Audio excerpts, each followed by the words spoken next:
Desde el Homo habilis, el hombre de las cavernas, siempre se preguntó por el mundo. Lo que diferencia los seres humanos de los animales es esa capacidad de preguntarse, de relacionarse con el mundo, de saber qué es lo que pasa. A esa pregunta lo llamamos investigación. Por eso nos diferenciamos y somos supuestamente seres más evolucionados, más superiores. ¿Por qué?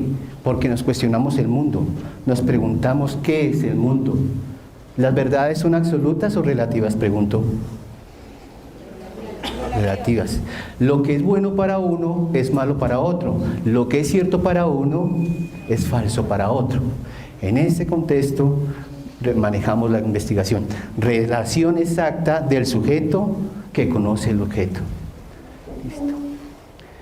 Boaventura Sosa dos Santos es un sociólogo de la Universidad de Yale, de Portugal.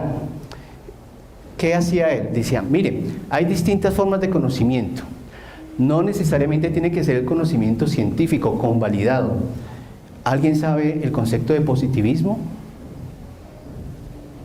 ¿No? Es a todo aquello que se puede probar, demostrar. Entonces, la ciencia se casó con la demostración, con lo que se podía demostrar o no. Pero él dice, nadie va a desconocer el conocimiento que tiene el campesino para predecir la lluvia, el conocimiento que tiene el chamán para curar ciertas enfermedades. Entonces, Sosa decía, el conocimiento es un reciclaje de saberes, es una ecología de los saberes. No todo lo que puede solucionar la ciencia es cierto. Hay cosas que no están en el conocimiento escrito y por eso no se dice que no sea convalidado. Entonces, la ecología de los saberes es reconocer al otro sujeto como individuo, como saber que me puede alimentar a esta ciencia del conocimiento. Listo. ¿Qué opinan de esa imagen?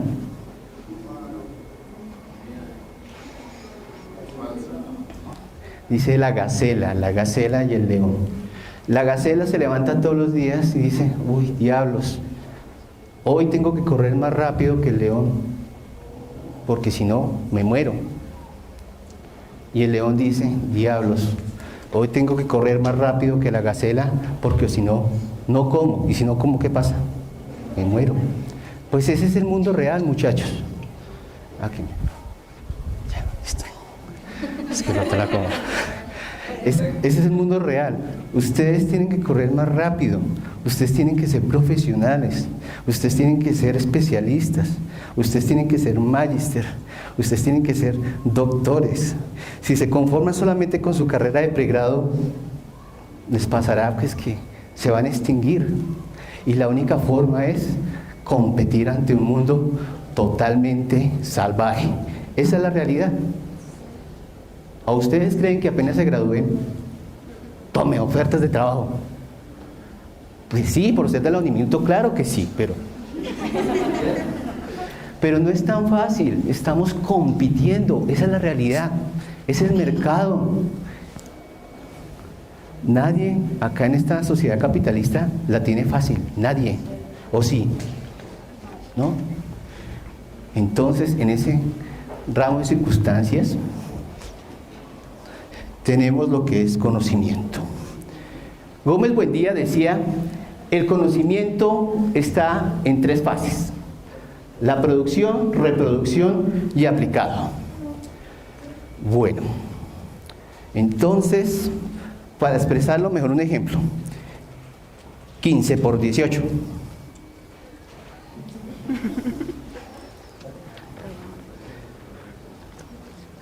¿15 por 18?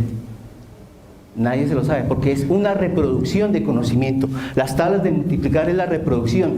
Hoy le hablan toda la carreta y mañana se me olvida. Esa es la reproducción del conocimiento. Cuando yo reproduzco el conocimiento, es un asunto memorístico, donde tengo que memorizar y memorizar. Por eso nadie se sabe las tablas de multiplicar, solamente cuando les van a verdad que otra vez acá es que, ya, solamente cuando los van a evaluar. Entonces, eso se olvida a través del tiempo. ¿Quién es padre de familia o quién es madre de familia acá? Uy. ¿Cuál es el nombre de tu hijo o hija? Daniel Camilo, bien, bien, bien, bien.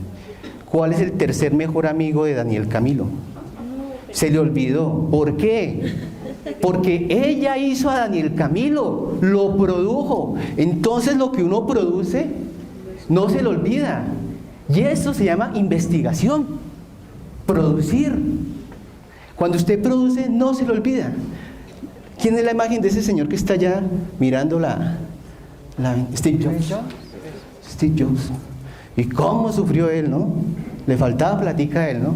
¿Cómo sufría él? Steve Jobs decía una frase que pues dejó marcado antes de morirse, que lo que ustedes hacen es como el amor de la vida. Uno tiene que estar enamorado de esa persona, y en este caso uno debe estar enamorado de su trabajo. ¿Por qué? ¿Por qué? Para hacerlo más fácil. Sí. ¿Qué tal usted la pase con una persona bien aburrido 8 horas al día y de qué hablamos? No sé, no, acá la vida es tenaz, horrible. ¿Ah? ¿Se casaría usted con una persona? No. ¿Prefiere una buena soledad o una buena compañía? Una buena compañía. Entonces lo que ustedes hagan tienen que enamorarse, y de eso viene la investigación. Tal como el ejemplo de Daniel Camilo, ella nunca se le va a olvidar el nombre, a menos que sea mala madre. ¿Tiene cara de mala madre? No. Ah, bueno. Entonces la investigación es el proceso y el fruto es el conocimiento. Y está el conocimiento aplicado. El conocimiento donde ustedes sacan de acá, de la universidad, se van a las empresas, dan soluciones al Estado, al país, a la sociedad. ¿Qué es lo que hacen ustedes? Adquirir un conocimiento que los profesores, mal o bien le damos, ustedes nos creen y ustedes aplican allá a las empresas. Pero yo les hago una pregunta. ¿Me recuerdas tu nombre? Juliana. ¿Me recuerdas? Nunca me lo ha dicho. Juliana. ¿Y cuál es tu nombre? Jazmín. Jazmín. ¿Y el tuyo? Helen. Helen va a ser directora de personal. No. ¿Tiene cara de directora de personal? Sí. Bueno, listo. Juliana y Jazmín. Entonces, Juliana sale, estudia, se apropia la carrera, produce un artículo de investigación, hace ciertas investigaciones, es muy buena en su carrera. Y Jazmín es muy buena en su carrera. ¿A quién cree que contrata? ¿A quién? A Juliana. ¿Por qué? Porque tiene más, porque conoce más de Juliana. O sea, en lo que usted relató, habló más de Juliana, de qué sabe Juliana, qué ha hecho Juliana, y Jazmín simplemente hace lo suyo. ¿Y cuál es el valor agregado de Juliana? Que hizo investigación. Entonces, si retrocedemos la diapositiva, retrocédela por favor, ese es el mundo real. O usted corre o usted persigue. O usted es víctima o usted es victimario. O usted se levanta todos los días, ay, cómo me maltrata la vida, o por favor más adelante la diapositiva. O usted puede tener su empresa. Usted puede generar conocimiento.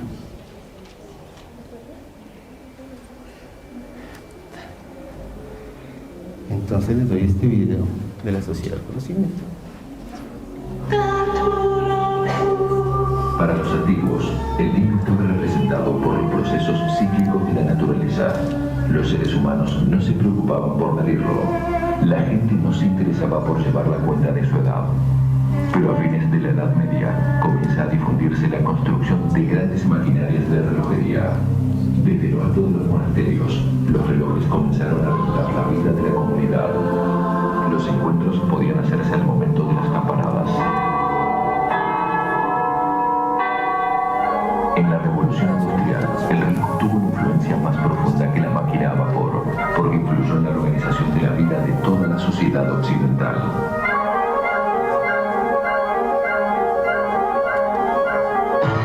La sociedad industrial incorporó nuevas formas de pensar los procesos económicos y sociales. Las teorías económicas relacionaban las nociones de tierra, capital y trabajo. El capital era el recurso de producción crítico. Capital y trabajo eran conceptos totalmente separados y está en oposición. A mediados de los 70, la convergencia tecnológica da lugar al progresivo desarrollo de la computadora. Cuando esas tecnologías se trasladan desde los sectores militares a los civiles, el efecto en la sociedad se hace evidente. El futuro ya está aquí y es digital. Gran parte de los elementos de nuestra vida analógica son convertidos en unos y ceros. Nace el paradigma de la red. El intercambio de objetos muta al intercambio de información y la gestión de la información pasa a ser vital en los procesos económicos. A diferencia de la materia construida por átomos, los bits no se pierden, circulan y se reutilizan constantemente. A principios de los 90, Peter Drucker introduce la noción de sociedad del conocimiento. La información interpretada se transforma en conocimiento y ese conocimiento es el recurso clave. Es más importante que el trabajo, la tierra y el capital. Aparecen nuevos mecanismos de integración de individuos, nuevas formas de construir identidad personal a partir de una red. El conocimiento de los patrones genéticos opera sobre la salud, la alimentación y el medio ambiente. La sociedad postcapitalista es una sociedad del conocimiento y quien tenga conocimientos de gestión sobre los procesos tiene la producción. El conocimiento puede relocalizar procesos y conseguir capitales en cualquier sitio del mundo interconectado. El conocimiento reside en la persona y no puede ser comprado con dinero ni creado por capitales de inversión. Se extiende a todas las áreas de la actividad humana y determina dos nuevas clases sociales: trabajadores del conocimiento y trabajadores tradicionales de servicios.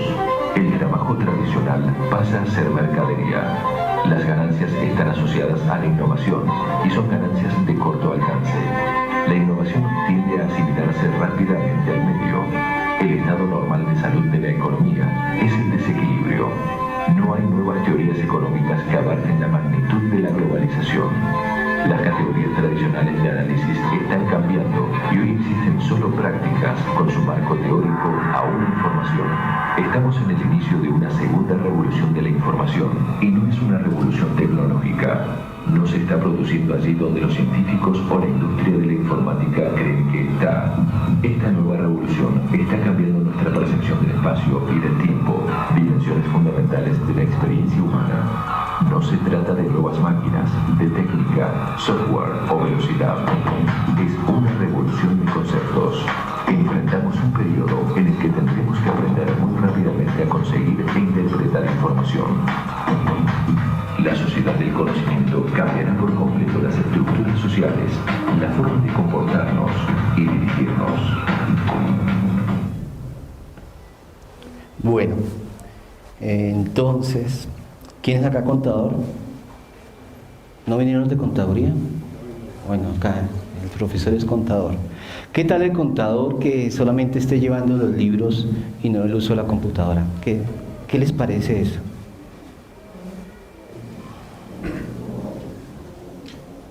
Buenas tardes. Estamos viendo una conferencia, la verdad, extraordinaria, a pesar de los pocos minutos.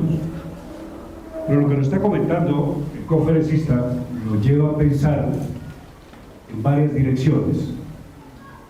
El conocimiento se construye a partir de la academia y de ahí cada ser humano nos corresponde adicionarlo, trabajar mucho sobre ello para poder servir a una sociedad del consumo y galopante, cualquiera que sea la profesión, en el caso de ustedes como administradores o economistas o cualquiera que sea la profesión, estamos en esa obligatoriedad. No nos podemos quedar en la parte técnica, como sería el caso de la parte de la contaduría, que se divide en tres partes: lo técnico, lo científico y la parte como tal del hacer o no hacer cosas. De tal manera que eso va mucho más allá. Y gracias, doctor Giovanni, y aprovechen este momento. Muchas gracias. Bueno, entonces recuerden que desafortunadamente el capitalismo lo retrasan a ustedes, los cogen como recursos reemplazables. El contador que no sepa llevar la contabilidad en los sistemas de información y está casado con los libros contables, ¿qué pasa? Desaparece. Inclusive el mal llamado celador, no, el celador ya no es el celador, es el que da la información, el que sabe manejar todos los esquemas técnicos, ¿sí? El que puede observar, que puede asesorar. Entonces, si ustedes no dan valor agregado, estamos condenados a desaparecer. Listo. Bueno, entonces vamos a jugar a CSI Bogotá. Ay, pues si hay CSI en Miami, ¿por qué no Bogotá? O Chocó, no sé. Y acá sí tenemos bastante material. ¿Tu nombre es? Perdóname, ¿me lo recuerdas? Juliana. Vamos a suponer, Dios no lo quiera, que este es el novio de Juliana. Dios no lo quiera, dije, ¿no? Dios no lo quiera. Y supuestamente el novio de Juliana estaba viviendo con Juliana, se amaban mucho, pero lo encontraron en una residencia o motel. Acá vemos los espejos, vemos las cosas y ya. Y bueno, entonces vamos a suponer que acá tiene 35 puñaladas en la espalda. ¿Podemos decir que fue un suicidio? No, eso no fue lo que hizo, ¿cierto? Eso no fue un suicidio, ¿cierto? Esa es la escena del crimen. ¿Qué habrá pasado? ¿Qué pasó? Juliana, cuéntanos, ¿qué piensas de él? Era una buena persona. Que mucho desgracia, sí, que pobrecito, tenaz. Sí, ¿qué pasó? ¿Qué pasó? ¿Ustedes qué infieren? Y además lo encuentran con ropa interior femenina, pero puesta. ¿Qué se imaginan ustedes? ¿Ah? Y solamente se encuentra ropa de hombre en la escena del crimen. ¿Ustedes qué piensan? Estaba en la fiesta de disfraces. Duro. Que estaba en una fiesta de disfraces. Está en una fiesta de disfraces. Ah, ya. ¿Qué más? ¿Qué piensas tú? Iba a decir, es una venganza personal. Una venganza porque personal. no fue... Hay que tener en cuenta que el fin de la investigación es descubrir la verdad. La verdad. Entonces Juliana, con ese resentimiento, este era un desgraciado. No. La idea no es esa. La idea es descubrir la verdad. Y de ahí parte la investigación. Toca iniciar todo un proceso de investigación. Más adelante, por favor. Entonces, ¿qué es investigar? El investigador. ¿Quién quiere investigar? Juliana es la principal interesada en saber qué le pasó a su pobre y fiel novio. Pudo ser que lo hayan secuestrado.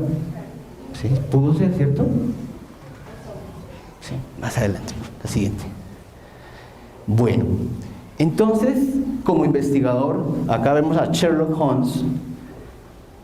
Una parte del investigador es la observación. Debe observar todos los detalles de la escena del crimen. ¿Qué habrá pasado? ¿Bajo qué circunstancias habrá muerto? ¿Fue contra su voluntad? Son tantas cosas y deben observar todo el ambiente. Investigación viene del latín investigare, que in significa en, tegare, investigare, el rastro, en el rastro. Y como vemos acá el perrito olfatea el rastro. Investigación significa acción. Cuando yo le digo investiguen a mis estudiantes, no significa que vayan a la biblioteca solamente a leer lo que otro ha escrito. Investigación significa meterse al agua, meterse en las empresas, investigar qué está sucediendo con las empresas. Porque si yo solamente me doy por el relato o me fío del relato de las personas o de lo que otros están diciendo, eso no es la verdad. Podría ser puro chisme. Y ustedes no quieren chisme, ustedes quieren la verdad. Esa es la verdad. Investigación significa seguir la verdad, la verdad. Entonces, acá como el perrito huele, ve, siente, experimenta, sigue el rastro. Eso es la investigación.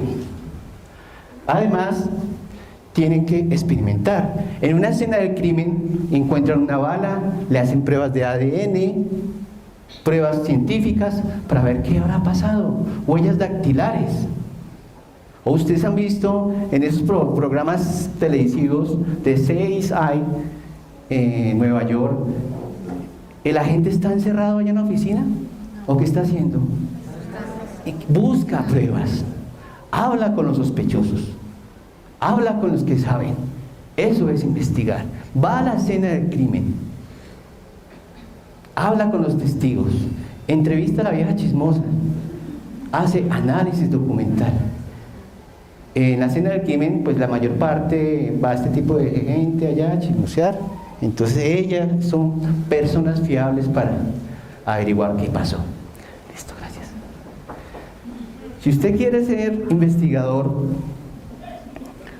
usted tiene que pues mirar.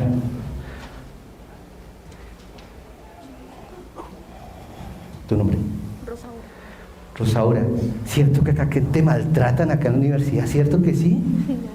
¿Cierto que ustedes se sienten maltratados por los profesores? ¿Cierto? Cuando yo digo que sí, yo estoy induciendo la respuesta.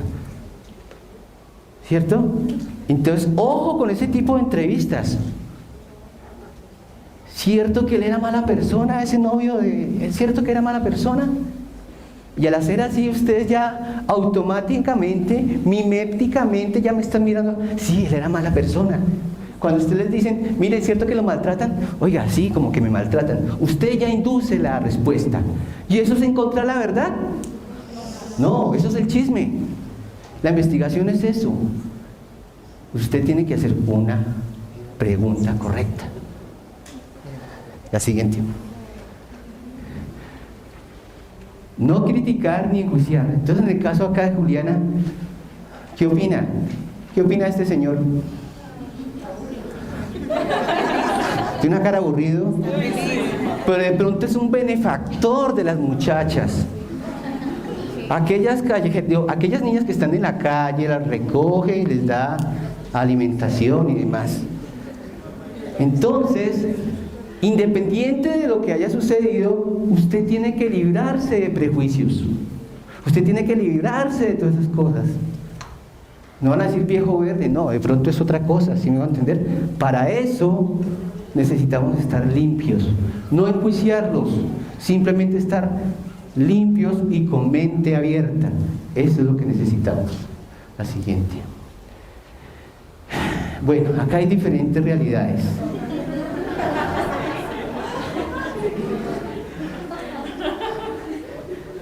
Hay que tener en cuenta que es diferente como piensa un hombre a una mujer, ¿cierto? Sí. Es diferente. Y para esto se hace el coeficiente de Pearson, que pues verán en su clase de estadística, que es la diferencia entre grupos. Pero bueno, entonces hay que entender las distintas realidades. Lo que quiere un hombre es diferente de lo que quiere una mujer. Las culturas son diferentes. Es distinto como piensa el oriental al occidental, el militar al civil. Entonces, dado esas circunstancias, el conocimiento no puede ser genérico. Y como no es genérico, no puede ser de una sola versión, de una sola persona. Tenemos que consultar las distintas formas de pensar, las distintas formas de ver. Como yo les decía a ustedes, como Boaventura dos Santos, es la ecología de los saberes. La siguiente. Bueno. Acá la idea no es que ustedes sean los psicólogos. Entonces, cuando ustedes están haciendo una investigación para ciencias empresariales y van a entrevistar al gerente, entonces el gerente dice, sí, no, es que esta empresa me maltrata mucho, esta empresa, no, ustedes están buscando otra realidad, ustedes no están en el papel de psicólogos. Entonces, en ese caso, ustedes tienen que enfocar la pregunta de investigación o los objetivos de investigación hacia donde ustedes quieren, no sobre lo que los demás quieren. Entonces ustedes no son psicólogos, ustedes buscan la verdad. Bueno, pobrecitos nosotros, ¿no? Ay, sí, qué pecado, sí, qué pecado. Nosotros, en el papel de investigadores, si la idea es adquirir la información, nosotros debemos rechazar este tipo de culturas imprudentes. La persona machista, la sexista, la homofóbica, la xenofóbica. No, ese tipo de personas no nos interesan para la versión de la verdad. Solamente nosotros buscamos la realidad de las cosas. Por favor. Bueno, entonces vamos a suponer que nosotros vamos a mirar cómo es el estado de las micropymes en Casuca. ¿Quién conoce Casuca acá? Casuca, listo. Entonces, yo voy a hacer la entrevista a los directores de las micropymes y me meto Casuca 10 de la noche un sábado, voy acá en mi Mercedes bien vestido a preguntarle cómo es el manejo de las micropymes. ¿Qué cree que pasa con el entrevistador? Sale como Adán, muy bien, sale como Adán. Exacto. La investigación involucra un riesgo, eso es cierto, un riesgo, ¿cierto? Pero ustedes tienen que medir cuánto riesgo. ¿Cuánto riesgo? O si ustedes están midiendo una situación de clima laboral y están midiendo el nivel de satisfacción de los empleados con sus empresas, y ustedes en su reporte de investigación, mire que Julianita dijo que el jefe es terrible, y él le pasa el informe a la gerencia. ¿Qué pasa con Juliana? ¿La echa? No, tampoco. La idea es adquirir la información, pero no perjudicar a nadie. Bueno, ustedes como estudiantes de ciencias empresariales saben que toda empresa y toda organización tiene que formularse objetivos, y los objetivos tienen que ser medibles y alcanzables. Entonces, para que sean medibles y alcanzables, toca pedirles y hacerles controles constantemente. Si ustedes se fijan un objetivo en la investigación, ustedes no van a investigar 5 años para al final decir ¿qué está pasando con el objetivo de investigación? ¿Qué está pasando con lo que yo espero? No, ustedes tienen que hacer objetivos medibles dentro de la investigación. Siguiente. Bueno, este aplica más para el barrio Casuca, lo que les había dicho. Hay que leer el ambiente antes de entrarnos a él. Si nosotros vamos a hacer ese tipo de investigaciones, nosotros nos tenemos que vestir a la ocasión. Entonces, si uno va a entrar a un barrio a las 10 de la noche de ese estilo, ¿cómo uno debe irse vestido? Informal, ¿cierto? Casual, sin celulares, sin relojes costosos ni nada. Y hablar con las personas, alias el Rasputín. Si yo estoy investigando sobre pandillas, ¿será que me interesa la versión de la señora de la tienda? No, yo tengo que hablar con los líderes de las pandillas, ¿cierto? Si yo estoy mirando el nivel de satisfacción de los clientes, ¿será que yo solamente me fío por lo que está hablando el proveedor o el dueño del negocio, o hablo con los clientes? Entonces, si vamos allá a la verdad, nosotros tenemos que hablar con las personas que me pueden dar la información. Si yo no puedo medir ningún nivel de satisfacción del cliente, si yo no entrevisto a los principales, a los protagonistas, que son los clientes. Así pasa con la investigación. Bueno, oiga, ¿usted cómo se siente acá en la universidad? Ahí le caí bien. No, hay que lograr empatía con la comunidad, ¿sí? Uno tiene que tener un grado de decencia con la comunidad. Bueno, listo. Vamos a suponer que yo estoy entrevistando a violadores. A violadores. ¿Quién tiene cara de violador? No, mentira, acá nadie tiene cara de violador. Es un ejemplo. Entonces yo voy a entrevistar y vamos a dar un supuesto, un amigo imaginario que tengo acá, de un violador.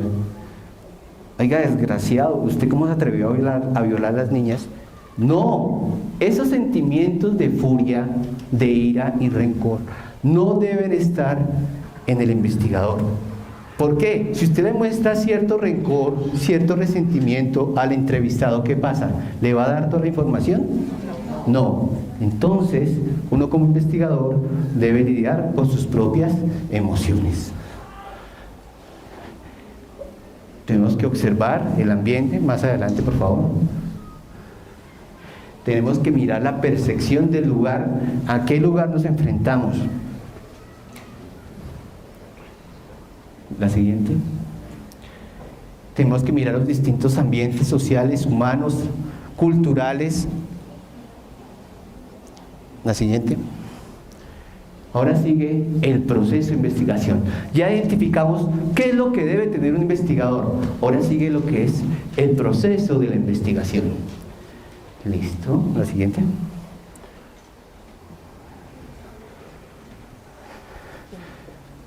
Que no me mueva, que esté quieto. Listo.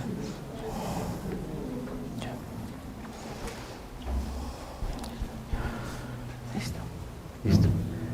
Bueno, acá en la Universidad Uniminuto vemos el modelo praxeológico, que significa ver, juzgar, actuar y devolver creativamente. En la primera parte tenemos que mirar los antecedentes.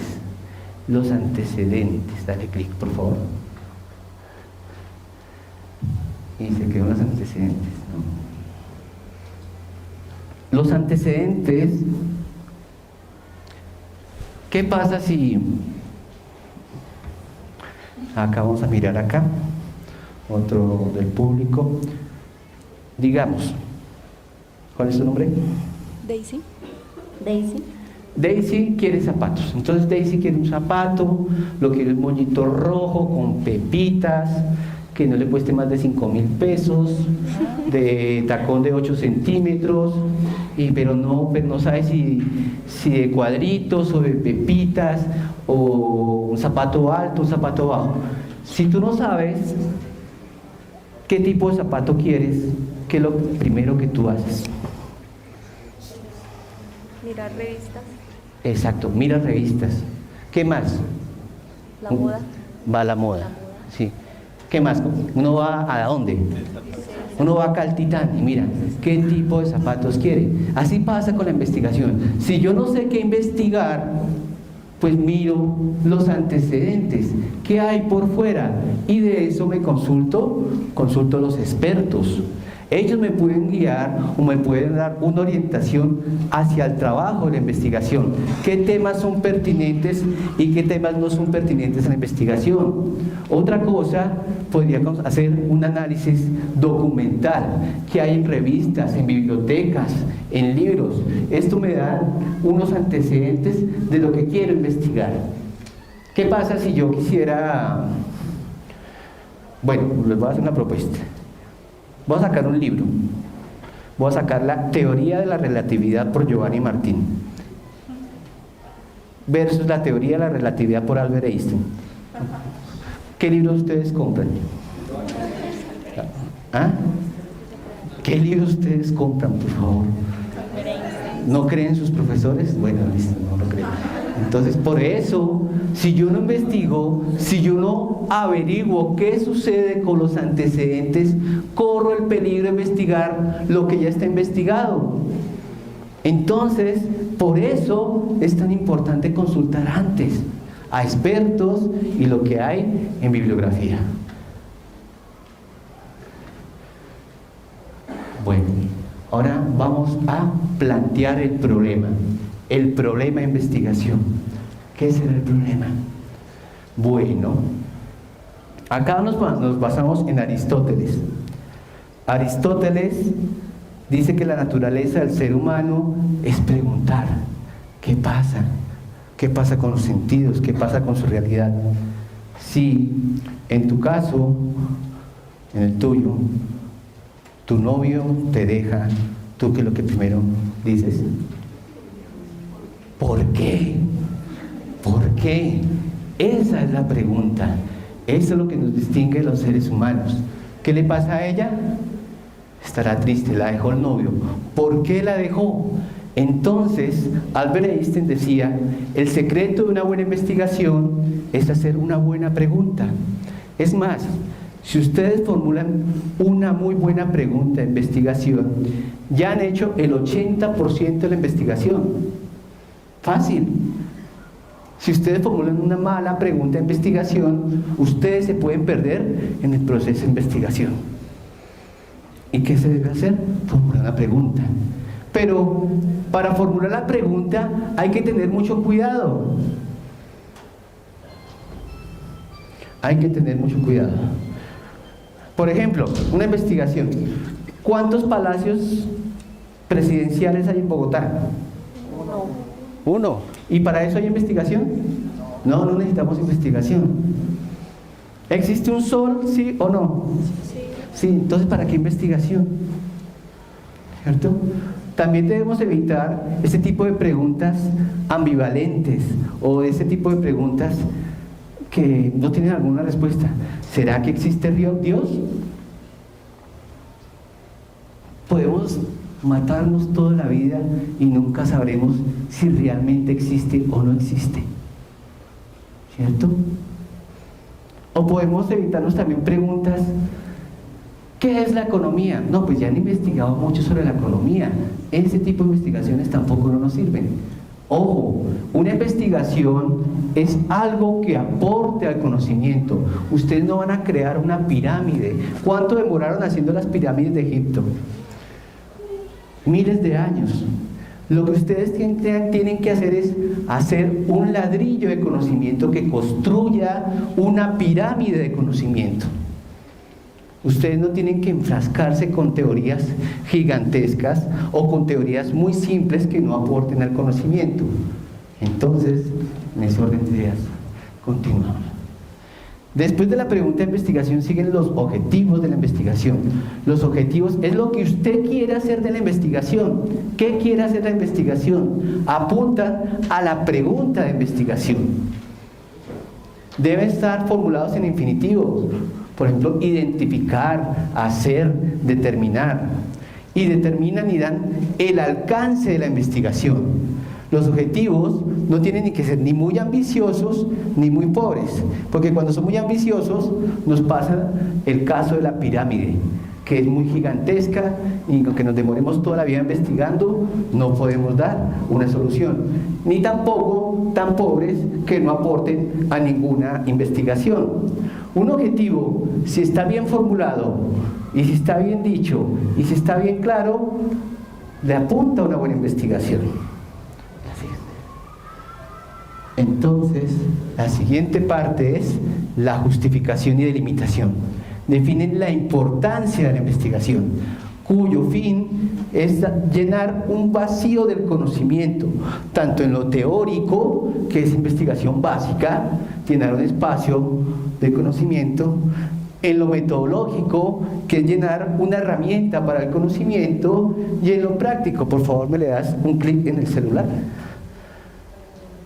Soluciones prácticas. Este problema,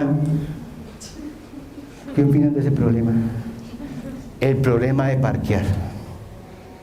¿Sí? Vemos acá la señora con esa cara de estrés. Acá. Pero acá las mujeres son más inteligentes que los hombres. Esa es la realidad. ¿Por qué? Dale clic sobre el video, por favor.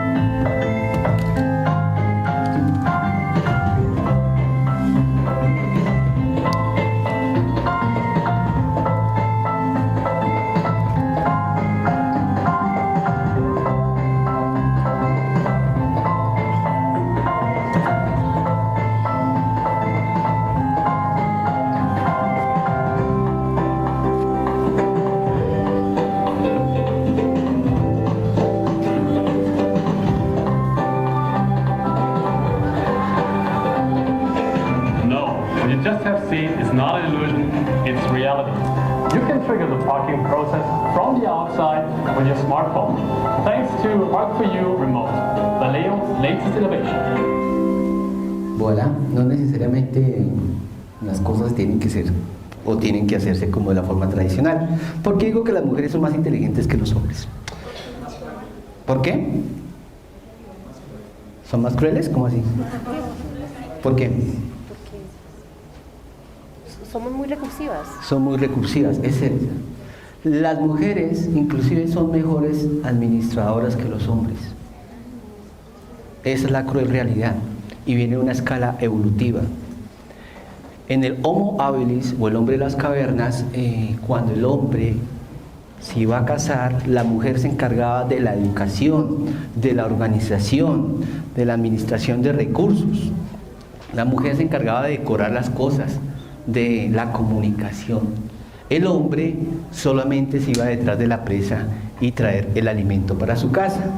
Por lo tanto, como las mujeres necesitaban educar a sus hijos, pues necesitaban hablar con ellos.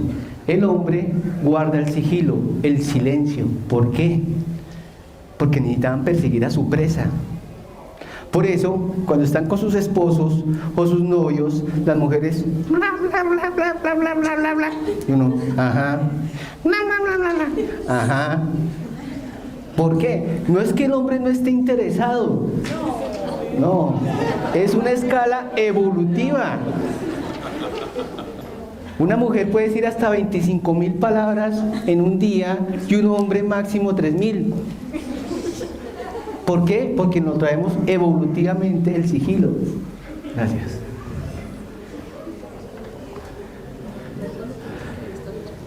¿Ah?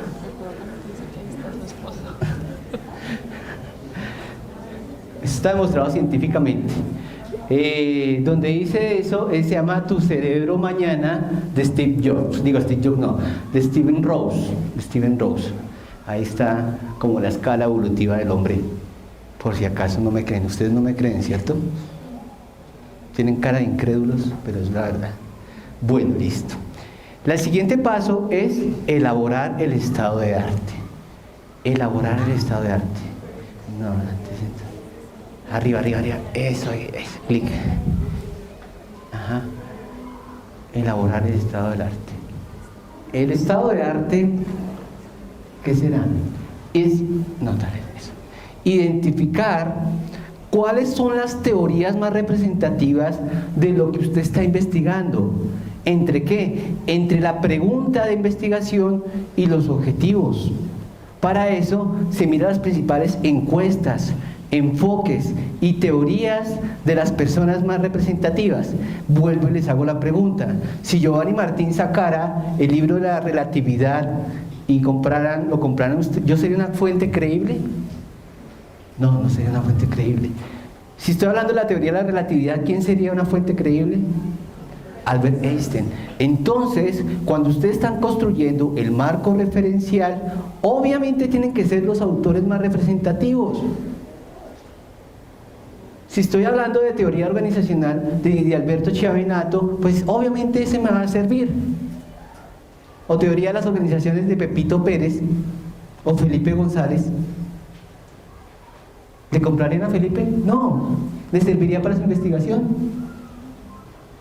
No. Entonces se consulta las referencias más representativas. Espera. Listo. Las referencias en un trabajo de investigación para una asignatura por persona debe ser entre 10 y 15 referencias de libros, revistas indexadas, artículos, bases de datos, por una asignatura. Para una tesis de pregrado, hasta 25 referencias. Para un artículo de investigación, 50 referencias. Para un artículo de maestría, entre 50 y 65 referencias. Y para una tesis doctoral, entre 65 y 120 referencias. 65 artículos, libros y demás. ¿Por qué es tan importante la referencia? Porque logramos identificar qué se ha dicho y qué no se ha dicho del problema que estamos investigando. ¿Por qué? Si nosotros evitamos este paso, corremos el riesgo de descubrir el agua tibia, y eso no se puede en una investigación. También está el estado de arte. El estado de arte, a diferencia de las referencias representativas, nosotros podemos ubicarnos en videos, consultas a expertos, revistas normales, testimonios, aunque no son autoridades, sin embargo nos pueden dar una idea de lo que nosotros queremos. Pero también es importante una cosa: las referencias máximo deben tener 3 años de antigüedad. O sea, si yo estoy haciendo investigación en el 2012, me es de poca utilidad que sea una referencia del 2007. No nos sirve. ¿Por qué? Porque estamos en la sociedad de conocimiento. El conocimiento en Internet cada 2 meses se está duplicando. Por lo tanto, es importante encontrar las referencias más representativas y que estén a la vanguardia de lo que estamos buscando. Bueno, nos toca definir el alcance de la investigación. Bueno, tienen una cara de que están ubicados ellos ahí. Alcance exploratorio. ¿Qué es esto? La selva, ¿cierto? Cuando ustedes están en una investigación que tiene poco conocimiento, ustedes están en una selva donde tienen que a puro machete romper con las ramas del desconocimiento. ¿Qué tipo de investigaciones son estas? Cuando no se tiene mucha información al respecto. En este caso, cuando salió el virus H1N1, ¿eso al otro día salió la vacuna? No, había poca información. Ese es un tipo de investigaciones sobre nuevos virus. ¿La clonación humana se sabe mucho? No, entonces es un tipo de investigación de alcance exploratorio. ¿Los agujeros negros del espacio se sabe mucho? No. ¿Lo que quieren las mujeres se sabe mucho? Si es no, no es sí, no sé, no. Ese es el asunto. Y si es ya, bueno, el asunto es así. Entonces, el tipo de alcance exploratorio es cuando no se tiene mucha información sobre el tema. Pero hay que tener cuidado una cosa: el hecho que usted no tenga mucha información sobre el tema no significa que no haya mucha información en el ambiente. Por eso nosotros nos valemos del enfoque exploratorio y del marco referencial, porque el marco referencial nos da la idea de lo que queremos y hasta dónde podemos avanzar en el conocimiento. Entonces, un enfoque exploratorio es como cuando usted se va de vacaciones a una parte que usted no conoce. Entonces llega, entonces uno pregunta: ¿dónde es la rumba? ¿Dónde son los restaurantes? ¿Dónde son los sitios turísticos? Ese es el tipo de información exploratorio. Por lo general, este tipo de investigaciones exploratorias no tienen mucho marco referencial. Por lo tanto, hacer el marco referencial es tarea de los investigadores. Bueno, sigue el alcance descriptivo. ¿Qué es describir? Cuando te sientes enamorada, ¿qué sientes? Cositas, siente cositas, ¿cierto? ¿Qué es estar enamorado? Como una canción, ¿cierto? Uno describe, uno vive por esa persona. Ese es el alcance descriptivo. Uno describe variable por variable. Entonces, fisiológicamente, ¿qué es estar enamorado? No, pues me sudan las manos, siento mariposas en el estómago. Psicológicamente, ¿qué es estar enamorado? Pensar constantemente en esa persona, etc. Pero en ejemplos de administración de empresas, en una universidad del Perú hicieron este tipo de investigación. Los niveles de jerarquía en las empresas, los niveles de tecnología en las empresas y los niveles de recurso humano en las empresas y cómo son la toma de decisiones. Entonces identificaron las variables de la investigación. Pero el hecho no es solamente identificar las variables, es describir. Entonces, en esa Universidad del Perú se dieron cuenta que las empresas, ¿sí?, tienen pocos niveles de jerarquía. O sea, este organigrama es un organigrama funcional, pero de tramos amplios. la apropiación de recursos tecnológicos es amplia. Entonces, cuando ustedes están en un alcance descriptivo, es identificar las variables de la investigación y describir variable por variable. Variable por variable. Listo, gracias. El alcance correlacional. En su clase de matemática vieron lo que es una variable dependiente y una variable independiente, ¿cierto? La variable independiente explica la variable dependiente. Entonces, en ejemplos más particulares, ¿cómo influye la productividad, la motivación? Entre mayor motivación puede haber mayor productividad. ¿Cómo influye una buena calificación? Entre mayor estudio, mayores calificaciones. Si usted le ruega mucho a una mujer, ¿le va a parar muchas bolas? No, no. Entre mayor le ruegue, menos interés hay por las mujeres, ¿cierto? Cuando estamos hablando acá de variables directamente proporcionales, cuando una aumenta, automáticamente esta aumenta. Esos son estudios correlacionales. Explico una variable, cómo influye en la variable dependiente. Es el grado de correlación. Y cuando son inversamente proporcionales, si una aumenta, la otra baja. Esos son estudios correlacionales inversamente proporcionales. Y hay correlaciones espurias. Entonces, digamos, vamos a hacer una investigación en el colegio. Y vemos que los estudiantes más pilos son aquellos que tienen zapatos rojos. ¿Será que los zapatos rojos influyen en la inteligencia? No, eso es espurio, eso no puede dar un aporte a una investigación. Las variables espurias o correlaciones espurias son que están relacionadas, pero no explican el problema de investigación, no lo explican. Por eso, en el alcance correlacional hay que distinguir las variables independientes y que tienen que ver directamente con la investigación. Las variables independientes que tienen que ver directamente con la investigación y el grado de correlación. En alcance explicativo ya es un nivel doctoral, de doctor. ¿Qué significa? Usted tiene una variable dependiente, digamos acá, el éxito académico. El éxito académico depende de qué?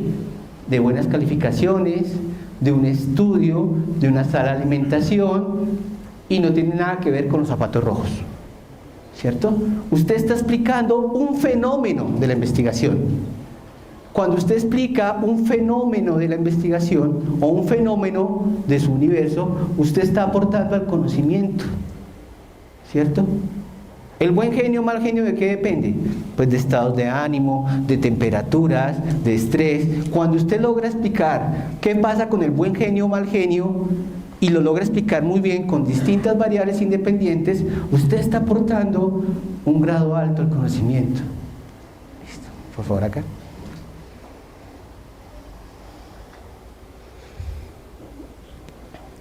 Listo. Listo.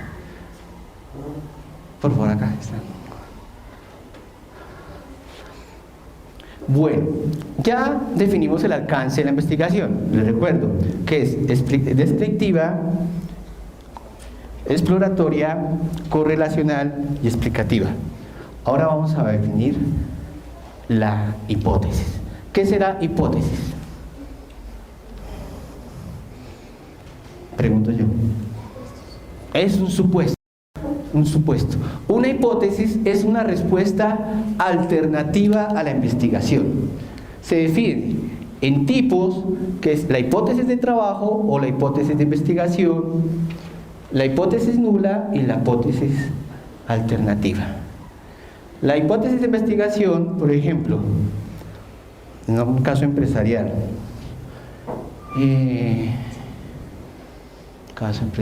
la pregunta de investigación: el alto rendimiento de los empleados de una empresa,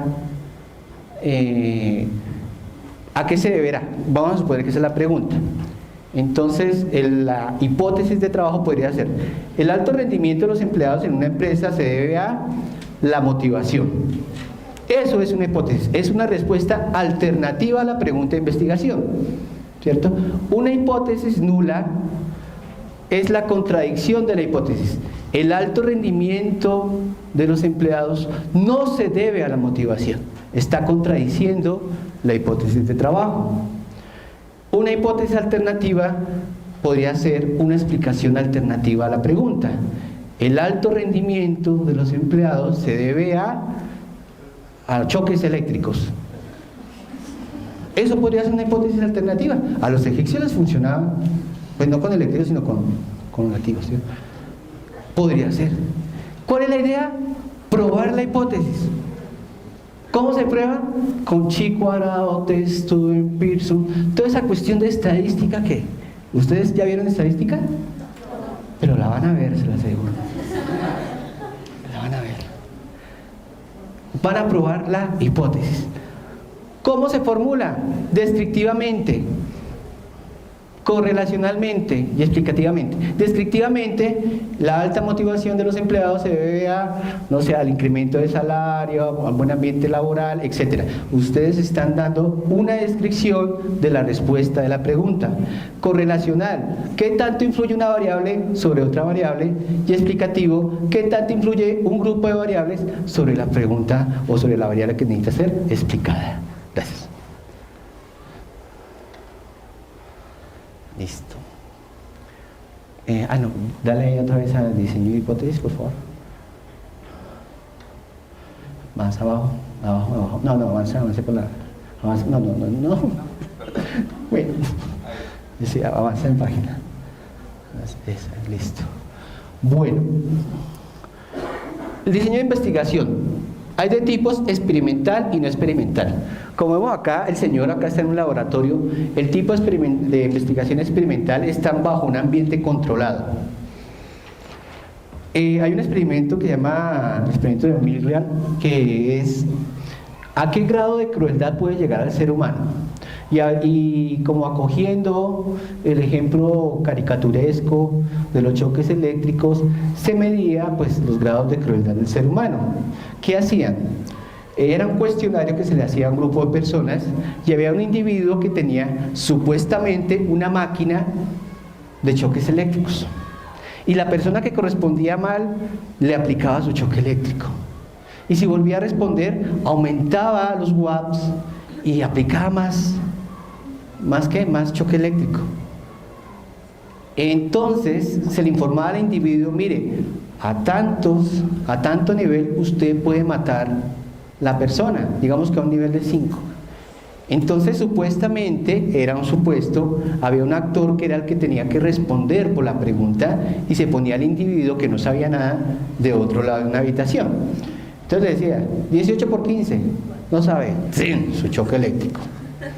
Entonces el man, bueno, no sentía nada, le aumentaba los decibeles. 18 por 15, no sabía, ¡pum! Entonces el tipo supuestamente, el actor, ¡ah! Gritaba. Entonces le hacía otra pregunta, ¿cuál es la capital de Checoslovaquia? No, nadie sabe, ¡tran! Le aumentaba. Entonces le decía, ojo que a 5 lo mata. La gente llegó a niveles de 10. Se estaba midiendo el nivel de crueldad del ser humano. Listo. Eso es experimental. No experimental es, como vemos acá, no es un show de strippers, es en el ambiente natural. Identificar qué pasa con las empresas, qué pasa con las personas en un ambiente natural, cómo se comportan. ¿Cuál es el diseño de esta investigación? Donde se manipulan ciertas variables. El experimento famoso que siempre en la teoría organizacional nos ayuda, el experimento de Howerton, que era los factores de motivación en la producción. Entonces había condiciones de luminosidad, de ambiente en un grupo de individuos, qué tanto producían, y otro con condiciones muy oscuras, qué tanto no producían. Entonces había un grupo control y un grupo experimental. ¿Para qué servía eso? Para manipular las variables. A mayor luz, a mayor condiciones de trabajo, a mayor tiempo de descanso, había una mayor producción en las empresas. Es el tipo de investigación que ustedes pueden hacer. y aportar al conocimiento. La siguiente. Bueno, una parte muy importante de la investigación es la muestra. ¿Qué muestra debo sacar? En investigaciones cuantitativas se llama muestra representativa. Entonces yo les hago una pregunta. Vamos a suponer que yo voy a hacer un gran sancocho gigante de gallinas, ¿sí? Para 100 personas así, para todos ustedes, a nombre mío, los invito. ¿Sí? 300.000 pesos la boleta, no mentiras, es gratis. Pero yo necesito la prueba de calidad, ¿cierto? Entonces, ¿cuál es tu nombre? Catherine, para decirme si el sancocho es de buena calidad o de mala calidad, ¿Catherine se tiene que tomar todo el sancocho? No. Para sacar una muestra representativa, ¿usted le van a hacer las encuestas a todas las personas? No. ¿Será que si yo saco una arvejita del sancocho, eso me dice que el sancocho es de arveja? No. Ese es el conflicto de la muestra representativa. Sacar una muestra representativa que me diga de qué es el sancocho. Tanto que no me coma todo el sancocho y los deje a ustedes sin comer, pero tampoco que yo me saque una alberja y me diga que el sancocho es de alberja. Que eso se mide por el z al cuadrado, por la probabilidad de ocurrencia, por la probabilidad de no ocurrencia, sobre el error al cuadrado, bajo un nivel de confianza en estudios de administración del 95%. De acuerdo que me lo preguntan en 8 días y a mí se me olvidan. ¿Cuál es el error? ¿Cuál es el nivel de confianza? ¿Ustedes de qué carrera son? Administración de empresas. ¿Quién es el muchacho más popular entre ustedes? No es ninguno es popular. ¿Cuál es su nombre, amigo mío? Sí. Jairo. Niñas, vamos a rifar una cena romántica con Jairo. ¿Por qué les da risa? Jairo. Pagada por Jairo. Sí, listo. Entonces, ¿cuál es tu nombre? Julia compra 95 boletas de 100 boletas. ¿Cuánto es el nivel de confianza de Julia? El 95%. ¿Cuál es el nivel de error de Julia? Eso es el error. Así de sencillo. No tiene mayor. Entonces, cuando ustedes sacan una muestra representativa, se hace con un 95% de confianza y un 5% de error. ¿Sí me hago entender? Listo. Bueno. Hay tipos de muestra representativa para muestreos cualitativos. Este cuadro, que está por ítem, vamos a explicar ítem por ítem, pero más adelante, ¿no? Hay dirigidas y orientadas a la investigación. Dirigidas, por favor, la siguiente. Listo. De voluntarios. Entonces, cuando ustedes sacan un producto o un medicamento, usted pide una serie de voluntarios para que se prueben el medicamento. Eso se llama una muestra de voluntarios. O por ejemplo, yo estoy investigando sobre las últimas tendencias en informática para las empresas. Y viene Bill Gates. ¿A quién tengo que entrevistar? A Bill Gates, de expertos. Usted está investigando a los expertos. Si yo estoy investigando los rituales indígenas, pues yo tengo a quién consultar, a los chamanes. O si yo quiero medir los niveles de representatividad y de populismo de los candidatos a un partido por cuotas o de marketing. La siguiente.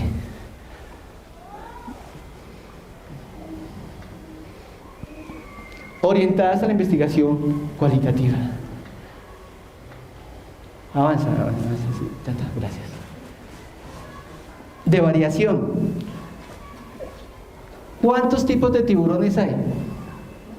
Blanco, ballena. Entonces, eso es de variación. Los tipos no de tiburones, sino de muestra.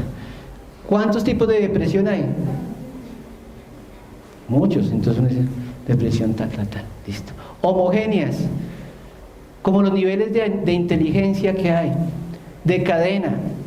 Cuando usted está investigando, yo no sé si lo han llamado, de esos famosos cursos de inglés, usted se ha ganado una beca por el Instituto Unigiovanni, Instituto de Inglés, ¿cierto? ¿Está interesada en el curso de inglés que vale 15 millones? No. ¿Usted conoce una persona que me pueda, que esté interesada en el curso? Sí, entonces esas son las de cadena, que se dan por cadenas y uno va relacionando con las personas que tienen investigación. De estudios de casos, por ejemplo, el caso de Hamburguesas del Corral, cómo ha sido su evolución, comenzó con la Javeriana, después una Pepe Sierra, después hizo integración hacia atrás, hacia adelante. De expertos, por ejemplo, de pandillas, de oportunidad.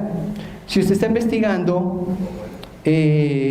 cuáles son los niveles de toma de decisiones de los gerentes, y acá viene la Uniminuto, hacen un congreso empresarial de los gerentes. ¿Esto qué es? Un papayazo. Esa es la oportunidad. Entonces usted se va para el congreso y ahí tiene todos los gerentes y los entrevista. Así de fácil. Confirmativas. Entonces vamos a hacer una investigación de responsabilidad social empresarial. Entonces la hipótesis es, las empresas no contratan personas con discapacidad en las organizaciones. Y usted se va para Gran Estación, ¿usted qué identifica? Que no es cierto. Entonces está rechazando la hipótesis. Entonces usted investiga sobre el caso de Gran Estación en sus prácticas de responsabilidad social empresarial.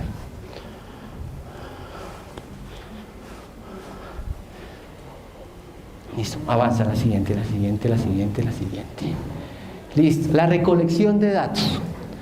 La recolección de datos se da en distintas formas. Esta es la parte más importante de la investigación, donde usted identifica las variables, los indicadores, hace los instrumentos o los construye, hace la prueba piloto, elabora un informe final y aplica el instrumento.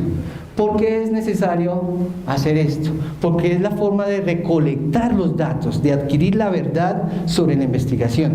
Usted la hace a través de cuestionarios, escalas de percepción. Las escalas de percepción son una escala llamada Likert o Likert, observando el ambiente, examinando biografías, haciendo entrevistas a grupos y haciendo bitácoras de observación. Eso le ayuda a construir el instrumento, ya sea la entrevista, cuestionario y demás. ¿Por qué es necesaria la prueba piloto? Digamos, Giovanni va a construir un avión. Los invito a todos ustedes al vuelo de inauguración. ¿Se montan conmigo? Uy, qué tristeza. ¿Por qué? Necesito hacer la prueba piloto. Por eso, cuando ustedes construyan un instrumento para la investigación, es importante pilotear el instrumento, la entrevista, si la entrevista se entiende, si el cuestionario se entiende, si lo que está mirando en la bitácora de observación realmente analiza todas las categorías. Siguiente. La entrevista tiene que ver mucho cómo voy a adquirir los datos. Hay que tener en cuenta que la persona entrevistada es la persona experta que le va a dar toda la información acerca del problema de investigación. Por lo tanto, es necesario hacer una planeación, contactar al investigado, preparar la entrevista, ensayar la guía, confirme la cita un día antes, sea puntual, vístase apropiadamente y utilice un formato de consentimiento informado. Porque es un formato de consentimiento informado que la persona entrevistada está aceptando las condiciones de la entrevista. Utilice video, notas, computador, fotografías, etc. Recomendaciones. Cuando usted inicie la entrevista, obviamente usted debe haber preparado el tema y el propósito de la entrevista. Le entrega el consentimiento para que lo firme y comienza la entrevista. Usted tiene que escuchar y evitar la tensión, sea paciente, respete los silencios, deje que termine de contestar el entrevistado, deje fluir la conversación, mire su lenguaje del cuerpo. Entonces, digamos, me están entrevistando a mí sobre clima organizacional. Entonces me preguntan a mí, ¿usted cómo se siente en la organización? Sí, me siento muy bien. Acá me tratan muy bien. ¿Eso me está dando fiabilidad de la información que me está dando? No, hay que tener en cuenta, como CSI, el buen investigador no solamente se guía por lo que escucha, sino por lo que ve. Entonces ustedes tienen que percibir ese tipo de lenguaje. Demuestre aprecio por la respuesta. Al final pregunte si la persona tiene algo que agregar, le agradece y después hágase un resumen de la entrevista, hace sus observaciones, revisa su bitácora, si cumplió con todas las categorías y transcribe y mejora su entrevista. La siguiente. La escala de percepción. Digamos, ustedes tienen que ir a una organización a entrevistar, una organización de 18.000 empleados que puede tener Servientrega. ¿Sería viable la investigación entrevistar a 18.000 empleados? No. Para eso son las encuestas. Las encuestas me permiten, como una forma de entrevista, pero más estructurada y más fácil. Las encuestas y los cuestionarios los inventó el ejército alemán para reclutar a sus soldados. Siguiente. Formato de observación. Si vamos a investigar lo que le pasó al novio de ella, que lo encontraron por allá en esa parte, ¿será suficiente solamente con los testimonios? ¿O yo me tengo que entrar allá al downtown, a los barrios bajos y hablar con las personas involucradas, ¿cierto?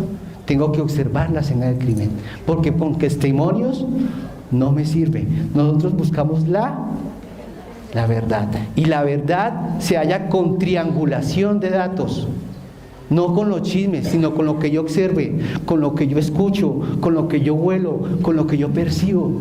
Esa es la verdad. O si no, es chismes de la vieja chismosa, y eso no me sirve. Y análisis documental. Si ustedes están investigando, por ejemplo, la política de calidad de una empresa, y si la empresa tiene calidad, deben haber documentos que soporten esa calidad, ¿cierto? Debe haber información, por lo menos en la misión y en la visión de la organización, que soporte la calidad. Y hacen finalmente la matriz de análisis. Acá es una investigación que se está haciendo en otra universidad sobre la ISO 26000. Entonces, están investigando las prácticas de responsabilidad social empresarial sobre sus clientes y consumidores. Se cogió la ISO 26000 como marco referencial y se definió en las categorías, ¿cierto? Satisfacción al cliente, derecho a la seguridad, derecho a la información, etc. Entonces, el instrumento de la entrevista: se entrevistó a una muestra representativa y se halla si cumple o no cumple. No solamente decir si cumple o no cumple con las prácticas de responsabilidad social empresarial, sino por qué cumple. Cumple, bueno, por esto o cumple otro. El análisis documental, si hay una política de calidad. En la escala de Likert, hay una percepción general de los empleados sobre la calidad de la empresa. La observación, ustedes van y miran a la empresa si realmente están tratando bien o tratando mal al empleado. Básicamente es eso. Siguiente. Listo. Eso es básicamente el proceso de investigación. ¿Alguna pregunta? ¿Dudas? ¿Complejos? ¿Similares? No, nada. ¿Sueño? Nada de esas cosas. No. Listo. Listo.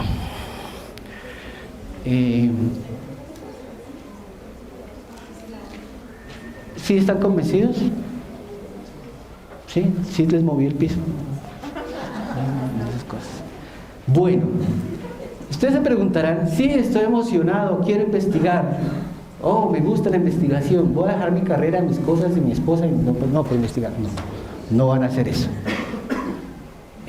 Lo siguiente. Bueno, en la 1 minuto existen formas para que usted pueda involucrarse a la investigación. Una es por semilleros de investigación. ¿Qué son los semilleros de investigación?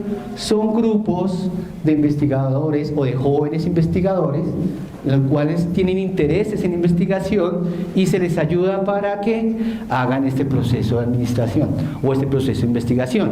Esa es una alternativa. La otra alternativa es la monografía o proyecto de grado, en el cual se le asigna un tutor para que le lleve de la mano sobre el proceso de investigación. Siguiente. Bueno, la Facultad de Administración de Empresas, que es la que ustedes están adscritos, pertenecen a la cuarta línea de investigación, que es gestión, participación y desarrollo comunitario. En esto están los grupos de investigación y los semilleros de investigación. ¿En qué líneas? En emprendimiento y responsabilidad social empresarial. Pero ustedes dirán, pero profe, yo quiero investigar sobre otra cosa.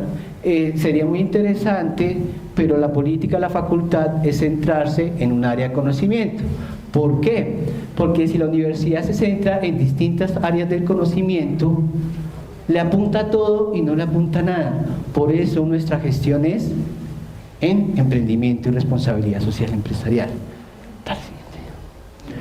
Bueno, los semilleros, obviamente, cuando usted se mete a un semillero, le va a generar habilidades en investigación, cultura en investigación, desarrollar proyectos de investigación, le va a ayudar en los procesos de creatividad e innovación, familiarizar métodos y técnicas, desarrollo social y científico, etcétera, etcétera, etcétera. ¿Qué fortalece? Fortalece la investigación en la Uniminuto, en la academia, nos ayuda en el proceso de acreditación, nos da un aporte a la sociedad, ayuda al aprendizaje y nos ayuda a las redes de información. Este semillero va a comenzar, yo diría, por ahí en tercer mes del siguiente año. Quienes quieran pertenecer a los semilleros de investigación tendrán pues ciertos beneficios. Se les podrá, más no me comprometo, homologar por ciertas materias. Si hacen un artículo de investigación, se le podrá publicar en un boletín, y si es de alto contenido científico, en una revista. Pero si es una obra de arte, de conocimiento, en una revista indexada, ¿sí? Entonces usted con un artículo de investigación ya les ayuda para la hoja de vida. Si usted va a una empresa y dice, mire, yo pertenecía a un semillero de investigación, lo van a tener más en cuenta, ¿cierto? Entre otras cosas, digamos, Tito, si su investigación es muy buena y hay una ponencia en Santa Marta, la universidad de pronto les patrocinará ese viaje. Entonces, pues para aquellos que estén interesados en eso.